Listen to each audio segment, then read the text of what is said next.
Parte 3. Pues por una parte en la Edad Media ya estaba bastante corrompida la iglesia, ¿verdad? Ustedes pueden ver conflictos, dos papas, pastores convocando a guerra, las cruzadas. Imagínense la violencia armada como instrumento de redención.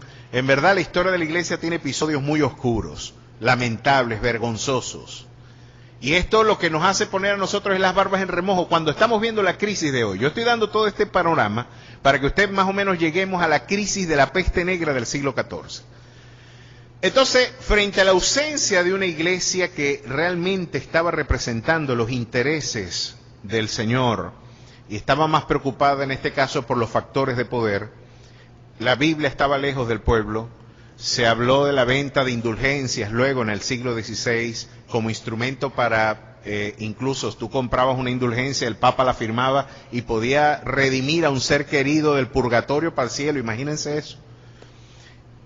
Llega la peste a Europa en el siglo XIV, 1347, y la gente en medio de toda esa ignorancia empezó a buscar interpretaciones de por qué la peste había llegado. Entonces empezaron las elucubraciones y empezaron a decir, eso es porque hay muchas brujas aquí. Y las brujas y los judíos se la llevan bien, porque vemos que los judíos no se enferman.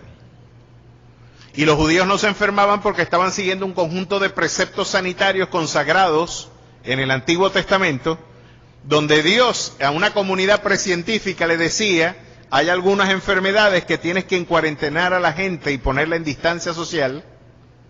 Y los judíos cuando se enfermaba alguien lo ponían en distancia social, cumplían preceptos sanitarios consagrados en el libro de Levítico, y las comunidades hebreas, como era de esperar, tenían mayor salud por estar ancladas al testimonio sagrado que la mayor parte de la comunidad que estaba bebiendo de los mitos medievales. Y empezaron a decir, eso es porque los judíos mataron a Jesús, y hay mujeres, brujas, utilizando, y empezó la persecución, ¿verdad?, a muchas mujeres, ¿verdad?, que vivían en cierta forma de ostracismo, la cacería de brujas tan conocida, la cacería y persecución a los judíos, y llegaron algunos mitos. Las brujas se la llevan bien con los gatos son del infierno, hay que matar a todos los gatos son instrumentos de Satanás, y por eso tenemos que exterminarlo, y se promovió una campaña de exterminio de los gatos, que eran los que mataban a las ratas, que eran los principales factores y vectores de la transmisión de la peste bubónica. Y la gente decía en sus elucubraciones, hay que matar a los gatos porque los gatos le gustan a los brujos, y por lo tanto es la mascota de los brujos y un instrumento de Satanás. Y mataron al principal enemigo del vector viral, que era el gato, que se comía la rata negra. Y la gente empezaba a decir, ya nuestra fe, ya que la muerte es tan cotidiana, no es una fe de esperanza, es una fe anclada en la muerte.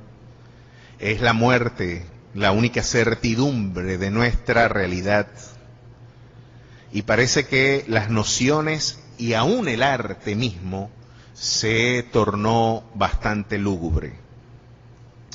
Podemos ver de alguna forma qué sucede cuando nuestra mente no está anclada en la palabra del Señor. Ahí les estoy dando un pequeño ejemplo histórico que estaba corriendo en la primera mitad del siglo XIV, de cómo las elucubraciones y las fantasías nuestras, el corazón que Jeremías afirma, es perverso y engañoso más que todas las cosas. ¿Quién lo conocerá?, dice la Escritura. Dios levanta la mano y dice, yo soy el que conozco tu corazón. Y por conocerlo tengo que decirte que engañoso, es perverso y engañoso más que todas las cosas. Cuídate de tu propio pensamiento, cuídate de tu propio corazón, que si bien nuestra cultura romántica ha hecho una exaltación del corazón, la literatura bíblica tiene una perspectiva mucho más realista y objetiva de nuestras elucubraciones y de las lúgubres consecuencias de seguir las subjetividades místicas. Permítame exponerlo por qué. Aquí el Señor viene y nos dice en el verso 7, la ley de Jehová es perfecta, que convierte el alma. El testimonio de Jehová es fiel, que hace sabio al sencillo. La fe cristiana es una fe revelada.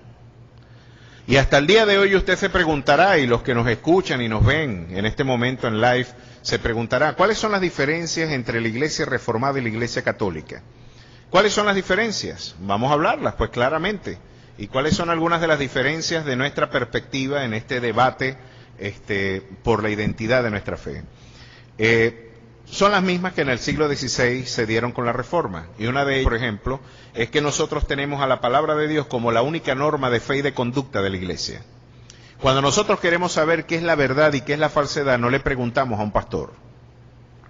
Yo no le pregunto a un líder, por encumbrado que sea.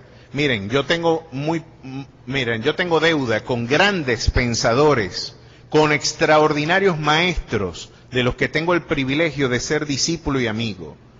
Yo tengo el privilegio maravilloso de ser amigo y tener conversaciones maravillosas con el historiador más excelso de la fe cristiana, el doctor Justo González. Tengo mentoría del que yo considero quizás el mejor predicador en lengua castellana, Gerardo de Ávila. Puedo interactuar, ¿verdad?, y nutrirme de la vida de Charles Spurgeon. ¿Quién puede negar que ese príncipe hasta el día de hoy no sigue siendo, oye, el ministerio de ese hombre hasta el día de hoy, al igual que el de Eliseo, pues sigue Dios usándolo, sus escritos y su labor, hasta el día de hoy Dios sigue usando a ese extraordinario hombre. Pero cuando yo quiero preguntar sobre la verdad o la falsedad de los principios y normas de mi fe, yo no le pregunto a Justo González, yo no le pregunto a Gerardo de Ávila, yo no le pregunto a Charles Spurgeon. El fin de nuestro discurso y de nuestra controversia es escrito está. Por influyente, carismático, por nobilísimo que sea, un expositor, un maestro y un influyente líder espiritual, nunca, en rigor bíblico, alguien puede sustituir lo que la eternal palabra del Señor tiene para su iglesia. Y eso yo se lo enseño y se lo seguiré enseñando a ustedes como iglesia y a cualquier lugar donde yo me encuentre ministrando la palabra del Señor. El fin de toda controversia en este lugar no es lo que dijo el pastor, no es lo que yo digo, oye, muy bien por él, pero el fin de una controversia es escrito está, a la ley y al testimonio. Si no es así, es porque no les ha amanecido. La fe nuestra, eso es algo que distingue a la iglesia reformada.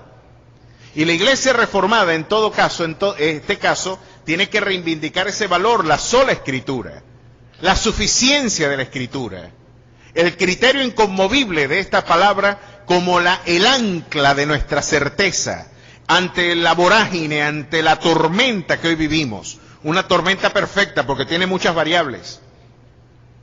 Fíjense que después de la peste negra, una de las características que acompañó a la crisis de la peste fue la guerra de los 100 años después. Esta crisis de la peste puede tener serias implicaciones geopolíticas, hermano. Y no quiero ser un profeta del desastre. Mi palabra, mi anhelo mi palabra es de esperanza y de aliento al corazón del hombre. Pero tampoco podemos obviar las realidades que son evidentes. Hay conflictos ya entre las naciones. Frente a esta tormenta perfecta, ¿cuál es el ancla de tu certeza y de tu certidumbre? Frente a la escasez, ¿cuál es el ancla de tu esperanza en el mañana? Mi Dios suplirá todo lo que falta conforme a sus riquezas en gloria. Frente a tu debilidad, ¿cuál es el ancla de tu ser? Todo lo puedo en Cristo porque Él me fortalece. Frente a la incertidumbre de si moriré o no moriré, está anclada mi vida en esta palabra. Caerán a tu lado 1000 y 10.000 a tu diestra, porque escrito está, a ti no llegará. A su nombre sea la gloria. Ese es el ancla. Frente a la vorágine y la incertidumbre, hay una palabra que te ancla en la esperanza.